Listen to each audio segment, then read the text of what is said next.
DC, buckle up because the last 48 hours have been an absolute nightmare.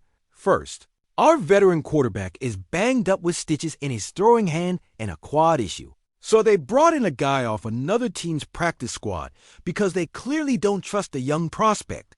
Second, one of our top offensive linemen, top 10 in the entire league, just got placed on injured reserve right after getting paid $74 million. And third, we lost our explosive returner who already had 2 touchdowns this season, replacing him with a 30-year-old vet Atlanta cot. You see the mess? We're picking up scraps while our real talent drops like flies. That Christmas game against Dallas could be a full-on prime bloodbath. Stick around, because this is getting red hot. News 1. Commanders bring back Jeff Driscoll. Bad news from Marcus Mariota. Seriously, can't believe what's gone down with the Commanders' quarterback situation in the last 48 hours. After that brutal 36-33 home loss to the Eagles, dropping us to 4-11, now we've got something even more concerning than the record. His tone didn't sound encouraging at all. Mariota's got stitches in his throwing hand and a quad injury. You know what that means on a short week. And here's what's really got me thinking. With Mariota looking doubtful, the team only had Josh Johnson and Sam Hartman available at quarterback. Quinn already shut the door on Jaden Daniels returning this season, which is absolutely the right call to protect our franchise guy. But that left Adam Peters in a tough spot. They needed an emergency QB who knows the system. So what did Peters do? He brought back a familiar face, Jeff Driscoll. The Commanders signed Driscoll off the Cardinals practice squad, and this is no coincidence, folks, and showed some flashes in last year's preseason with his legs and ability to extend plays. But here's the real takeaway from this move. Do you think this is just a backup plan? I don't. This move sends a loud message about 2 things. First, the team really doesn't believe Mariota will be ready. Second, and this is what nobody's saying, it shows they have zero faith in Sam Hartman. Think about it. Hartman had a terrible preseason. He didn't show anything that made you think this guy can step in and run an NFL offense. And now, instead of giving him the backup job behind Josh Johnson, Peters goes out and grabs someone else. What does that tell you about where Hartman really stands on this depth chart? Quinn hasn't officially ruled out Mariota yet, but he did say Josh Johnson will get the majority of the practice reps this week. That basically confirms what we all know. Johnson is starting on Christmas Day against the Cowboys. A 39-year-old quarterback who hasn't been a regular starter since 2011, backed up by a guy we just signed off another team's practice squad 2 days ago. Meanwhile, the Cowboys already eliminated, still have pride, and are coming to FedEx Field looking to ruin our Christmas. But here's my perspective. This season isn't about wins anymore. It became about development and evaluating young talent the moment Jaden went down. What really matters now is what Adam Peters does this offseason to build around Daniels. This team needs to look completely different. Peters has to go all in during free agency and the draft to give Daniels the weapons. Well, getting the right quarterback is just step 1. Now comes the hard part, building a full playoff caliber roster around him. And with the cap space Washington will have this offseason, Peters has nitrogen monoxide excuses. But do you believe Peters is ready for that challenge? News 2. Commanders placed Samuel Cosmi on injured reserve if that wasn't enough. That move opens up a roster spot for Jeff Driscoll, but the cost is massive. Cosmi. And let me tell you something about Cosmi's performance. The team clearly saw that value too.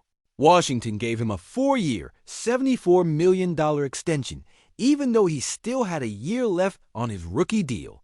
That kind of investment tells you everything about how the front office sees Cosmi as a long-term piece. But here's the issue I see. Concussions are unpredictable. With concussions, the NFL's protocol is strict and rightfully so. Cosmi has to clear every phase before he can even think about returning. Now let me ask you, who's stepping in to replace Cosmi at right guard? This isn't a minor issue, and most importantly, was playing at an elite level. Now, whoever's under center, whether it's Josh Johnson or Jeff Driscoll, is going to be playing behind a line missing its second-best player by the numbers. Remember when we said this season was about development and evaluation? Well, Part of that is making sure our young quarterbacks aren't running for their lives every snap. And without Cosme holding down that right side, that's exactly what could happen. Cosme is part of the young core Peters is building. At 26, with a fresh extension, he should be a cornerstone of this offensive line for the next 3 to 4 years while Jaden is still on his rookie deal. But it does remind us how fragile an NFL season can be. One hit at the wrong time, and suddenly you're down one of your best offensive players for the year. And you know what's most frustrating? We're probably going to spend the whole offseason hearing about how we need to upgrade the O-line, when the truth is, when healthy, we've got solid pieces. The problem is keeping them on the field. News 3. Commanders placed Jalen Lane on IR and make multiple roster moves, but that's not even the end of it. The Commanders weren't done after those 2 moves. Adam Peters has been busy reshaping this roster over the last 24 hours.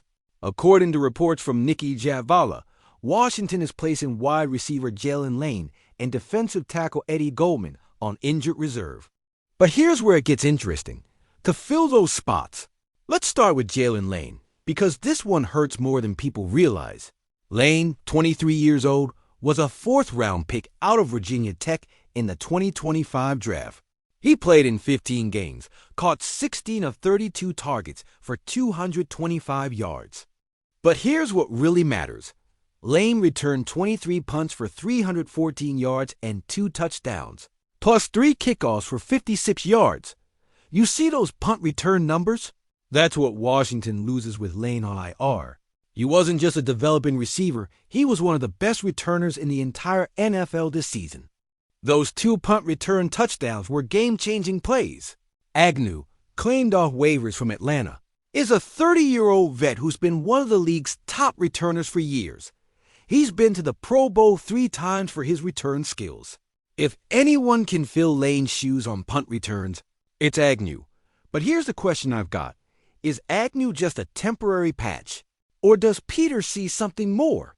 At 30, Agnew's not part of the long-term plan. Goldman never really found his groove here, so losing him isn't a huge blow.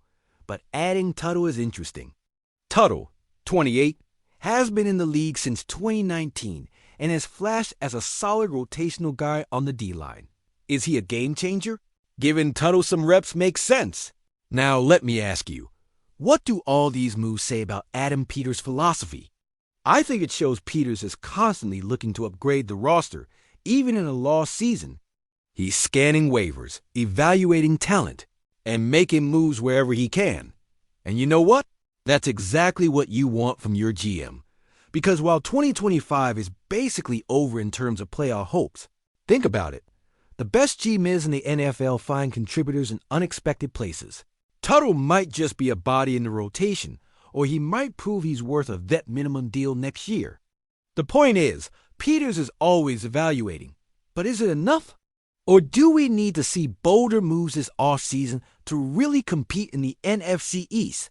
Let me ask you straight up. Do you trust Josh Johnson to run the offense against Dallas on Christmas with a banged-up O-line? Or are we in for another tough-to-watch game? Because I'll tell you this, Wednesday's game against the Cowboys doesn't matter for the record, we're already out. But what DOES matter is seeing if these young guys can compete, if the O-line can hold up without Cosme, and if Agnew can give the special teams a spark. Are you worried about the QB situation? Do you like the Agnew pickup? Do you think Cosme will be ready for the start of the 2026 season?